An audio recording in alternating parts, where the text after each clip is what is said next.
నమస్తే అమ్మా, ఏం పేరు? నా పేరు కళ్యాణి అండి. మేము మొగ్గాలు వేసుకొని బతుకుతాం. మేము ఇక్కడ 30-40 సంవత్సరాల నుండి ఉంటున్నాం. ఇంత మటుకు ఏ ప్రభుత్వం మాకు పట్టాలనే అసలు ఇవ్వలేదు. అసలు ఆ మాట కూడా ఎవరు పడేదేలా. కానీ నిజంగా అది లోకేష్ చేసినందుకు మాకు చాలా సంతోషంగా ఉంది. మాకు ఈ ప్రభుత్వం ఎప్పుడు కావాలని అనుకుంటున్నాం. ఎన్నికల సమయంలో ఆయన హామీ ఇచ్చినప్పుడు అసలు చేస్తారని చెప్పి అనుకున్నారు మీరు? చేస్తారని నమ్మకంతోనే గెలిపించాము.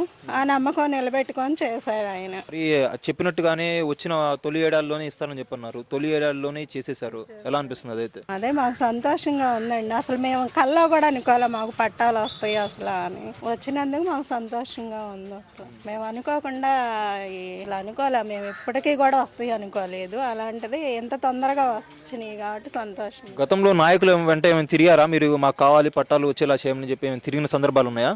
వచ్చినప్పుడు ఎలక్షన్ టైంలో వచ్చినప్పుడు అడిగాము. అడిగితే ఇస్తామనే చెప్పారు వాళ్ళు కూడా. ఎవరినంటే ఎలక్షన్లో నిలబడ్డ వాళ్ళు అందరిని అడిగాము. వాళ్ళ పేర్లు ఎందుకులే కానీ అడిగాం, కానీ ఎవరు ఇవ్వలేదు. ఇస్తామన్న మాట అయినా చెప్పారు వాళ్ళు? ఇస్తామని అన్నారు, మమ్మల్ని గెలిపించండి ఇస్తామన్నారు, కానీ ఇవ్వలేదు. అలానే జరుగుతుందని చెప్పి అనుకున్నారా లోకేష్ గారి దాంట్లో కూడా, లేకపోతే చేస్తారని చెప్పి ఆత్మవిశ్వాసంతోనే వేసారా? చేస్తారని అనుకున్నాం మేము.